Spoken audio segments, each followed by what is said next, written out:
away.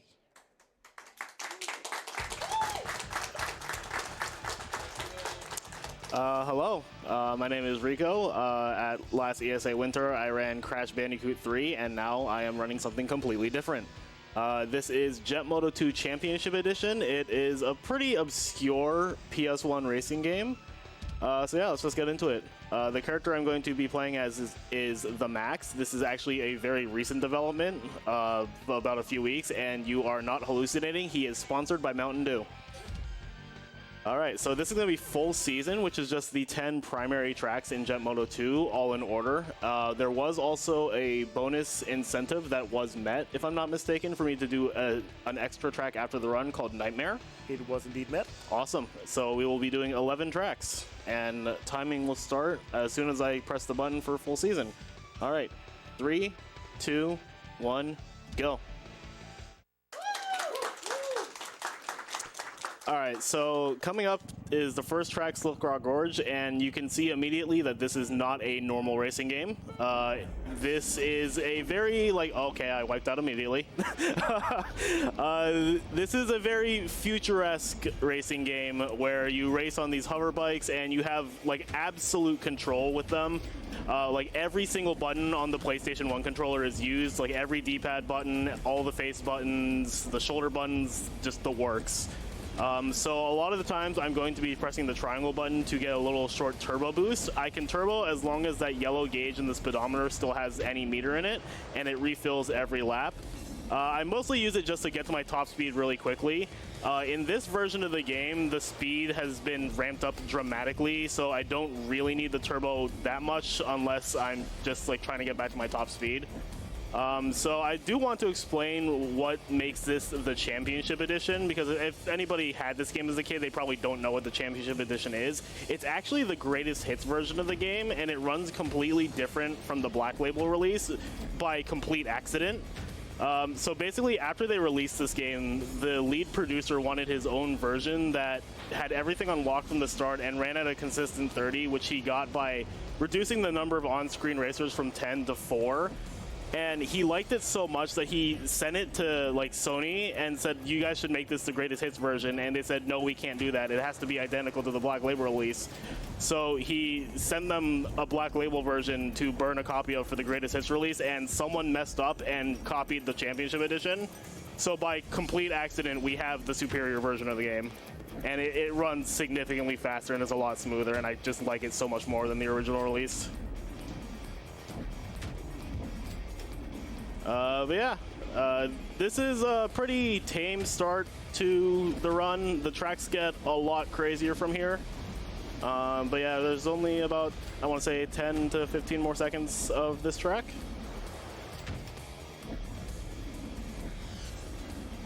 I'll be doing a lot of sharp turning, which you do by pressing L1 or R1. It's very good for making these turns, and how sharply and quickly you can turn depends on your weight. The Max is on the lighter side, so he can turn pretty quickly at the cost of being wiped out a lot easier, as we saw at the beginning of the race. Alright, so the next track is Meltdown, and this is the first of a type of course where instead of being a complete loop, you start in the center, you go to one end, completely turn around, go back to the other end, and go against oncoming racers. And then when you get to the other end, you just rinse and repeat, and the lap is when you return to the center.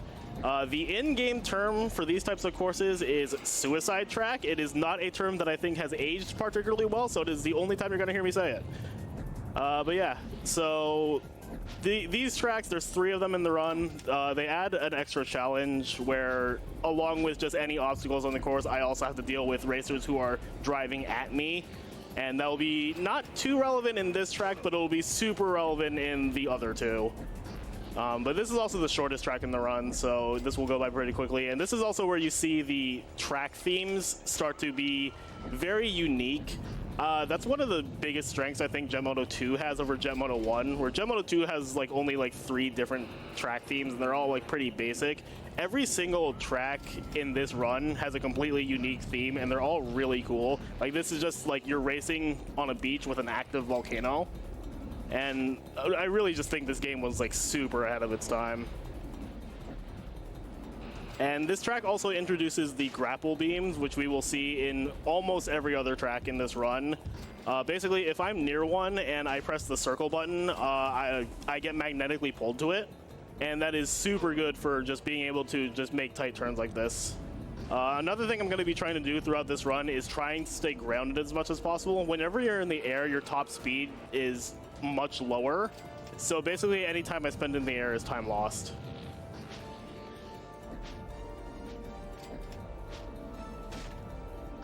These checkpoints that I'm passing are important for a lot of things. For one, like they save my progress if I end up off the track. But also you actually have to pass everyone in order to complete a lap. Like I can't skip any checkpoints. But yeah, that was Meltdown. So we will be going immediately into the next track.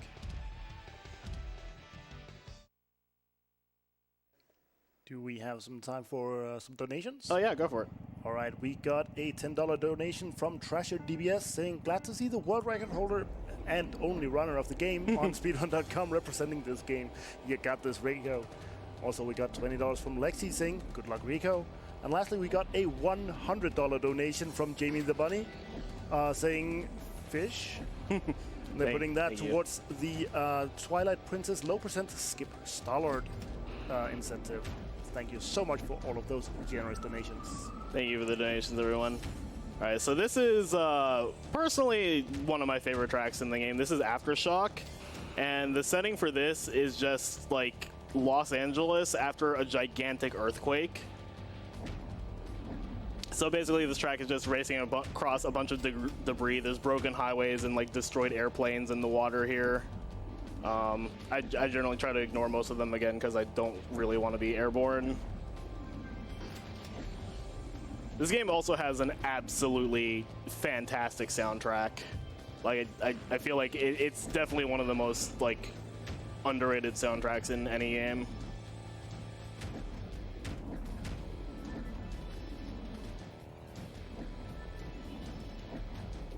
We'll be using this grapple here.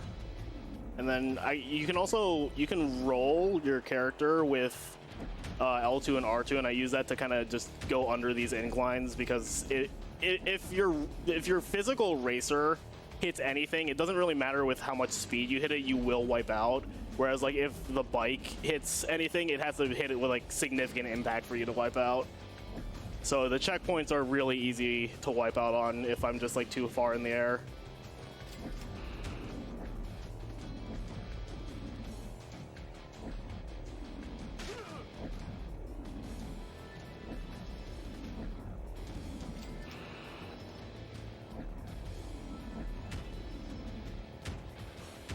Alright, and we're coming up to the end of this track. 204 is really good. I think my best in this track is like a 202, which I got a few days ago. So that was a very solid Aftershock.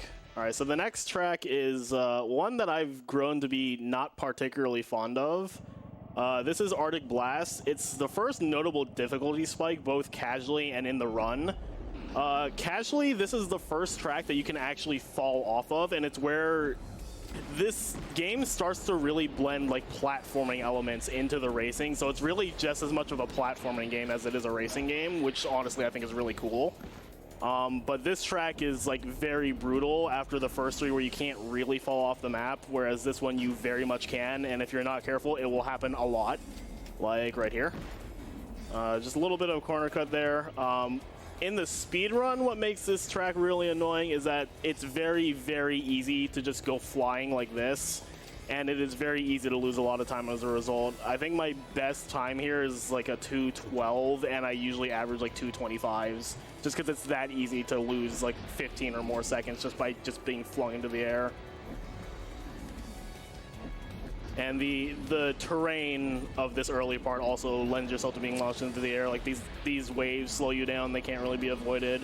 This sharp turn can cause a wipeout, and then like these like ice patches are just constantly just launching you into the air. Also, every time I hit like the edge of a track boundary just flashes on the screen. You should get used to seeing that a lot. It's actually become a bit of an inside joke in my stream whenever I run this game, is just people just spamming track boundary. Alright, this second lap's been pretty all right. If the third lap goes well, this might actually be a pretty solid Arctic Blast.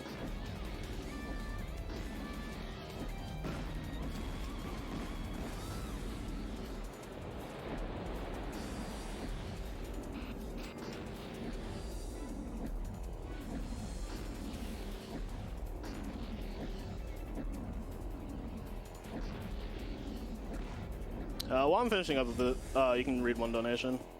Sure thing. We got $15 from Archie saying, I may be a fool, but this kind of game makes me go Moto crazy. Good luck, Rico. Thank you, Archie. Oh, I almost fell off there. Alright, this lap 3 has been a bit shaky, but I think lap 2 was solid enough that this is still a pretty decent Arctic Blast. Yeah, 218 is definitely fine.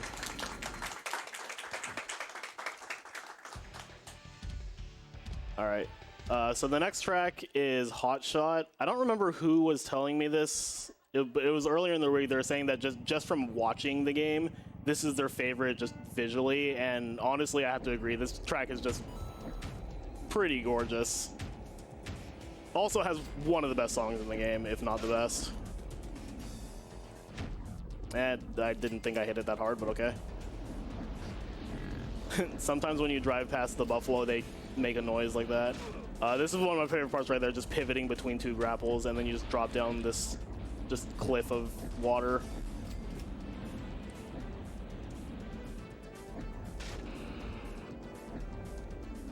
And then trying to stay grounded by braking by going up this hill. It's very easy to go flying in this game if you're not careful.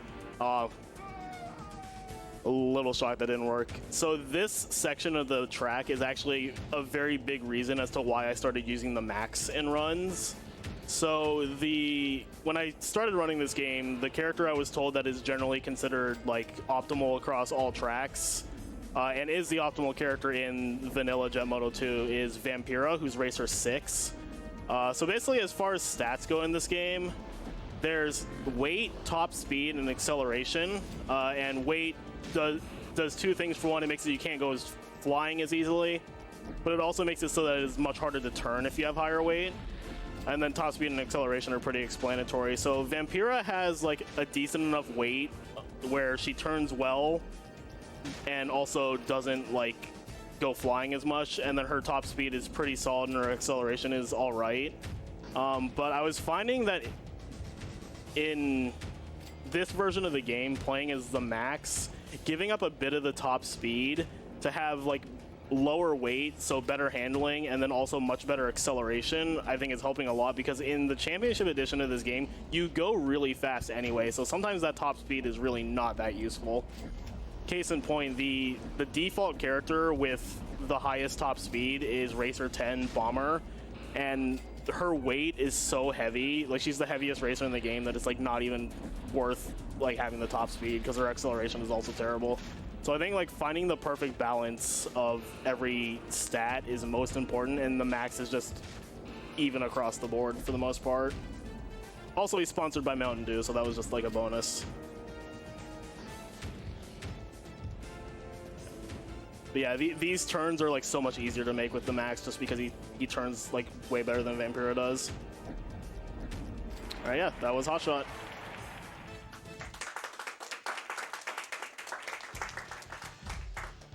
Yeah, so the next track is called The Shaft. As a kid, I absolutely hated this track. I just thought it was terrible. But now it honestly is in contention for my favorite track in the run. So this is the second of tracks where you start in the center and then turn back around. And this one actually has some cool corner cuts, like this one right here. You can get enough air and speed to just dodge that entire switchback section. And then this one I actually found a few days ago. So let's see if I can get it. That should work. Nice. So yeah, if you fall off the track there and your bike goes over the ramp, you just skip the ramp entirely. And I feel like that's just a lot better than taking the ramp, because the ramp just sends you flying. So you're just in the air for so long. But yeah, no, I found that, and then I didn't tell anybody in the Jet Moto Discord about it. And I also only briefly hinted to it in my own Discord, and I was like, I'm just going to show it off during the run. So I'm really glad I got that first try. But yeah, this is the first track where the oncoming racers are very, very relentless, especially because there's a lot of very narrow paths in this track. All right, I'll see if I can get this corner cut again. Very nice. That one was a little sketch. If I was just like a little bit slower, I wouldn't have made it. All right, we'll go for this again. That should also work. Yeah, usually as long as the bike goes over the wall, it works. There's been some times where it has done that and still hasn't worked, but for the most part, that's usually a good visual indicator. I braked a little bit there just to stop me from going flying off the track.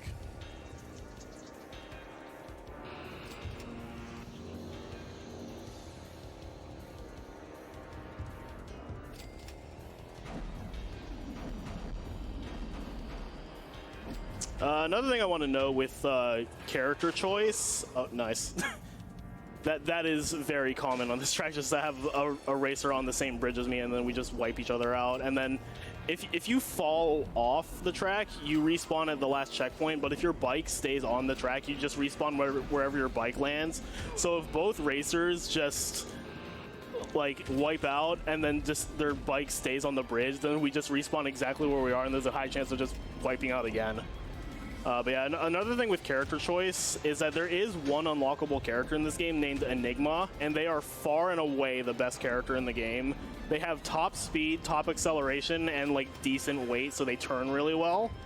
And they're just in their own separate category just because there would be no question that they're the best character for runs if they were with everybody else. And also just they're so ludicrously hard to control because of how fast they go that I think the run's more interesting without them. The swag finish. You can wipe out and your bike just crosses the finish line. All right, so that was, I think that was track 6. So this is track 7. This is roller side. This is the last of the tracks where you go to one end and to the other. This is personally my favorite track in the run, just because aesthetically and just like actually playing the track is so cool. So this is just a giant roller coaster in a circus, and in order to not go flying, they actually put grappling bars underneath the track, so that's how you just stay grounded the whole time. I did not hit that checkpoint. That is surprising. All right, there we go.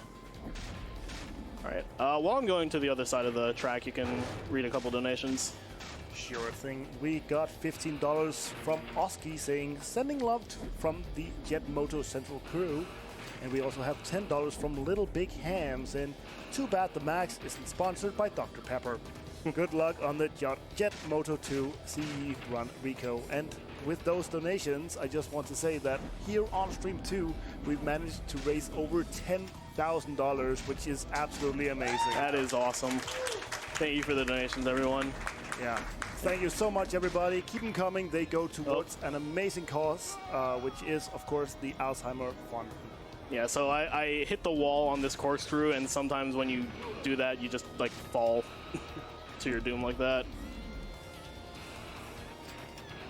But yeah, regarding the donation message that Ham said, I am very notoriously obsessed with Dr. Pepper, and it's very much a meme in my stream. All right. This is being a bit rough. This is the first track that the game classifies as hard. So they use like symbols to denote that. The first 3 tracks are like green circles, which is easy.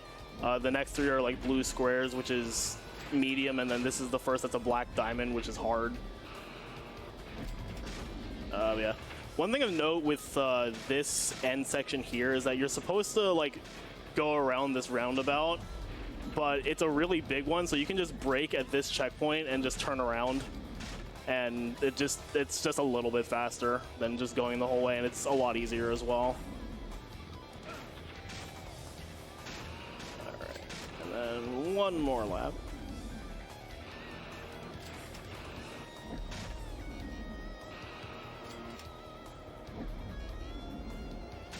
Yeah, the run really doesn't let up from this point on. Like, all of the remaining tracks are pretty brutal.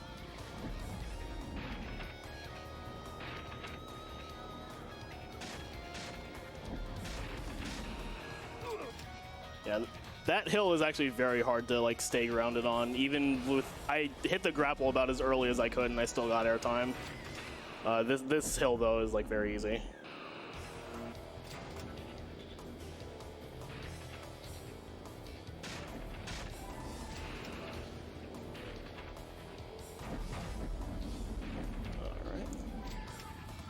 And while we're finishing up this track, you can read a donation.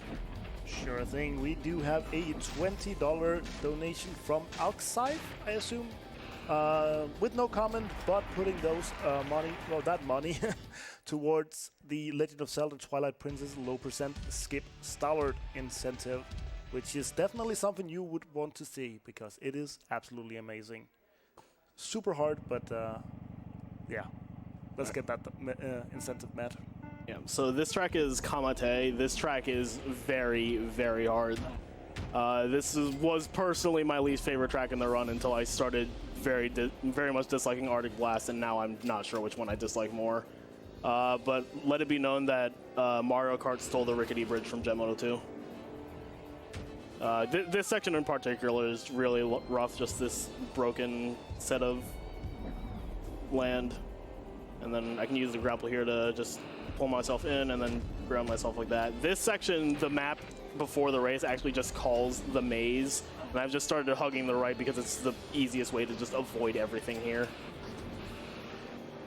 One thing I haven't really touched upon is that like all of the product placement signs on the side, this game actually did a really good job of making itself feel like an actual like racing like sporting event, which I think is just a really cool touch.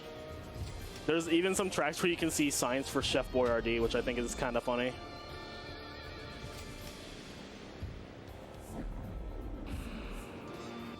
Let's go here. Yeah, if I get a turbo off of there, I can kind of cut that corner there. We'll just, again, be hugging the side here.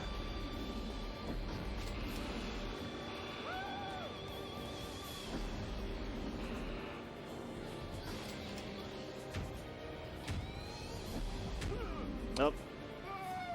Unfortunate. Yeah, the really mean thing is that if you fall off at that point, it just sends you back to the bottom of the hill. And like, just there's so many winding turns in this track that it's very easy to lose a lot of time.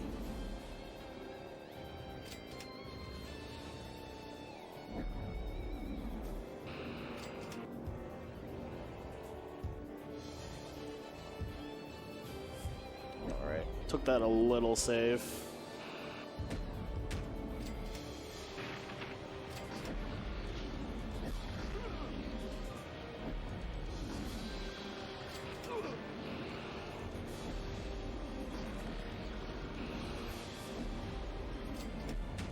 All right, so we're coming up at the end of this track. Oh no, I got the falling off finish at the end. All right, so we have 2 more tracks in this run. The next one is Mach Chanel. This is a very evil track. It is just designed to punish anybody who just blindly goes fast without slowing down at all. So I'm just gonna slow down immediately right here, and you can see how like everybody just like falls off at the start, except for that guy.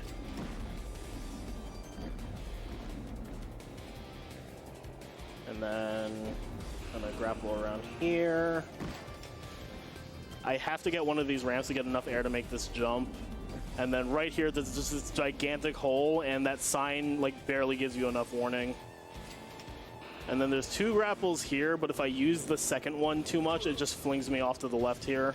So basically, this is just like a really mean track. And then there's this as well. And then on this like staircase section, I can get some corner cuts if I'm smart. So we'll just go here.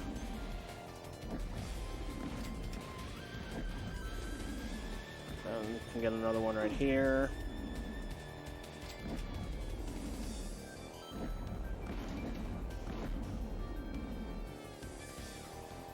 And then right here, there's like it's like a low ceiling.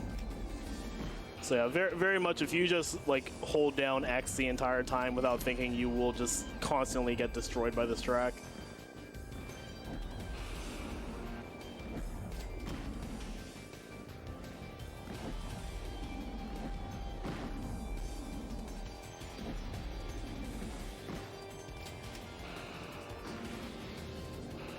start there.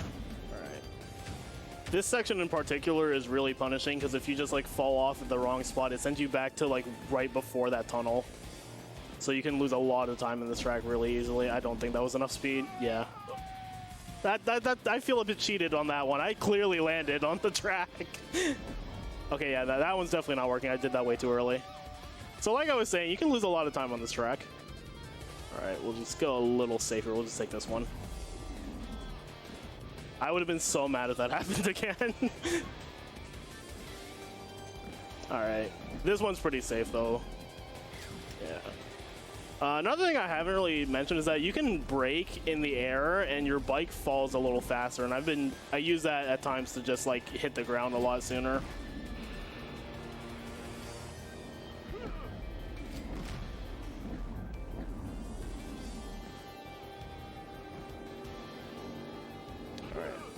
Oh, I don't even know what happened there. Sometimes I don't even, what? Sometimes the geometry just like, okay, we're gonna go like as slow as humanly possible.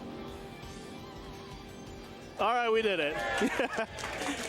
We do not have the luxury of Mario Kart where if I'm last place, the race finishes for me. I have to finish this race, so. That was very strange. I have never seen that. And it happened like, what, 3 times? That's not even like a really awkward part of the track. That's like pretty normal. I have no idea what was happening there. But yeah, while I'm finishing up this track, we can read a donation.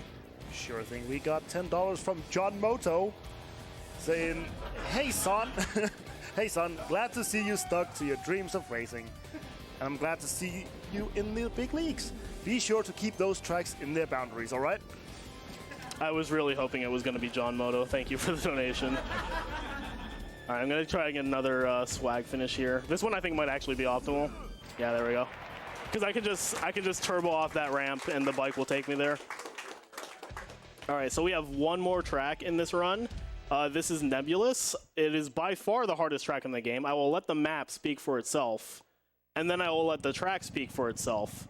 A bit of a warning for about 15 to 20 seconds into this run. If you are sensitive to flashing lights, you might want to look away. But yeah, this seems like a pretty peaceful map, right? Like, it's a bit like chaotic in the way it twists and turns, but it can't be that bad, surely.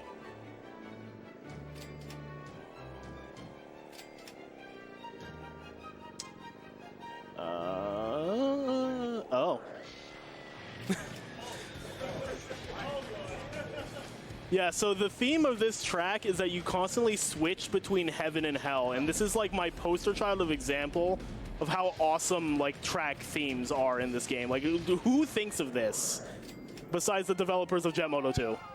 But also, like I said, it is by far the hardest track in the game. The difficulty rating the game gives it is double black diamond, so that should tell you how brutal it is. It is also by far the longest track in the game. My personal best on this track is a 3:54, and I think that run was cracked. So it also does have like this small bridge section is like a pseudo section where like there's oncoming racers.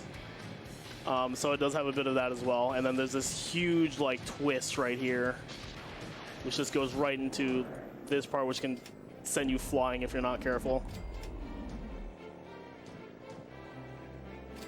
This track also has no grapples, so there's no saving me if I just go flying off the track. This is the one track where I think the Championship Edition is a bit of a downside because you go so fast that the track really wasn't designed for it, and sometimes you can just like go through the floor sometimes, and it's a lot. But also I think this track is incredible.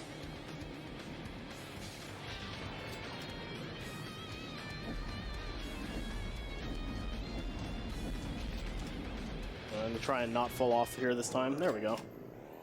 Yeah, in this track, being able to like roll your bike to hit the terrain a lot quicker is like pivotal to being fast in it.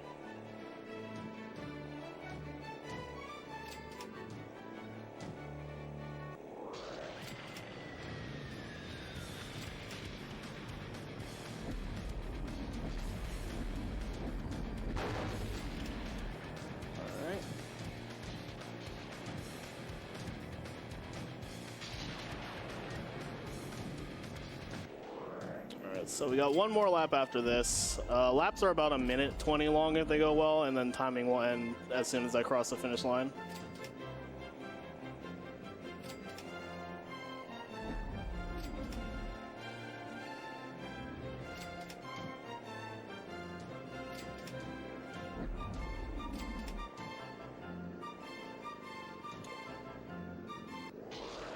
All right.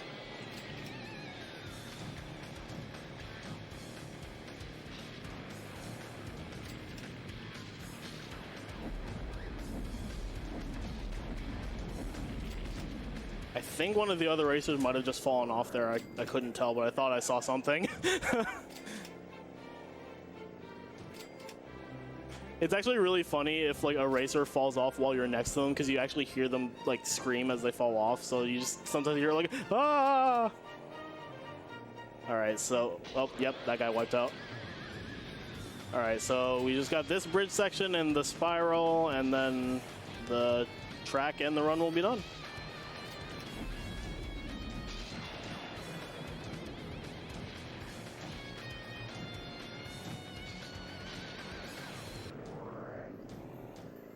All right, and time. A 401 Nebulous is incredible, honestly. So yeah, that was full season. So now I will do the bonus incentive, which was Nightmare. Also, 30-40 real time is really good. My PB, which is the world record, is like 30-10 in real time. The leaderboard's timed in IGT, but I think the loads are pretty consistent. All right, so one of the cool things about Jet Moto 2 is that it actually has every track from Jet Moto 1 in it also. You just have to press circle on the race select screen. So this is Nightmare. This is my favorite track in the game, and this is essentially the Nebulous of Jet Moto 1. It's the hardest track in that game. Yeah, so I am really excited to be able to show this off because this track is incredible.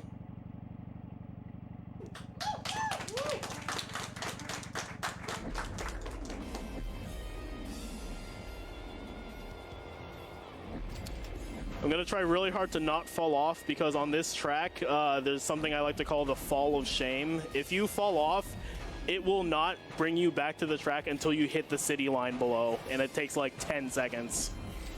Also, shout outs to that sign saying Nosy TV. And the giant Mountain Dew sign right there.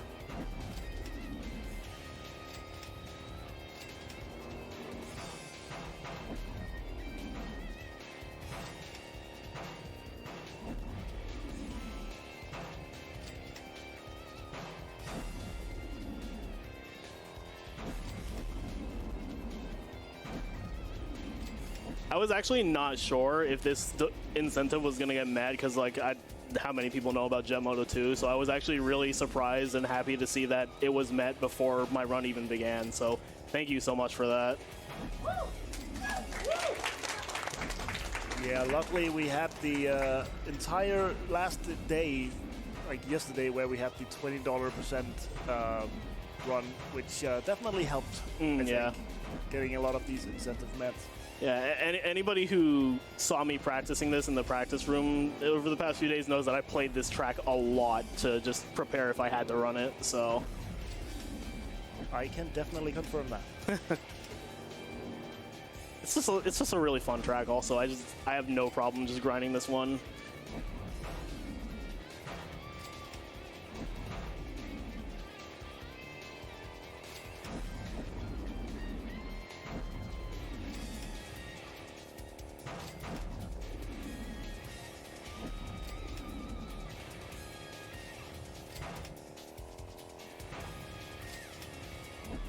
Alright, and we got one more lap.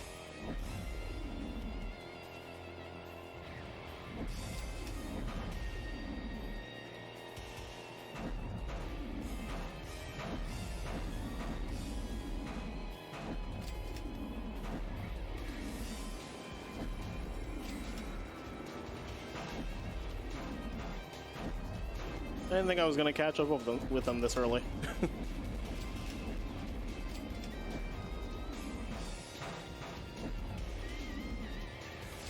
I've burned a lot of my turbo on this lap.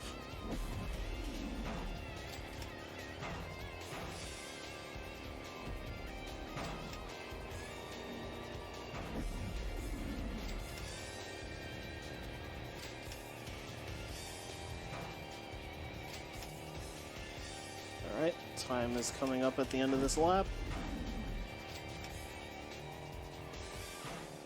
And that was Nightmare. And that was Jet Moto 2 Championship Edition. Thank you to ESA for letting me run this and letting me run at 2 ESAs back-to-back. It has been awesome being here for a second time. Shoutouts to my stream community. You guys are awesome. You're the reason I do this. Shoutouts to the entire PlayStation Nation behind me. Like the amount of support the entire PlayStation scene gives each other is just incredible. And shoutouts to Jet Moto Central. It's like a group of people who are so passionate for this game, and I've been running this for about a year, and they've been nothing but friendly and supportive to me the whole time, and I really appreciate it. If you guys want to like check this game out or any of the other Jet Moto games, the Discord for Jet Moto Central can be found on speedrun.com under this game, Jet Moto 2 Championship Edition. But otherwise, yeah, thanks for watching, and enjoy the rest of the event. Thank you very much for that amazing showcase. We will be going to a small intermission here, but don't go too far away because we will be back very shortly.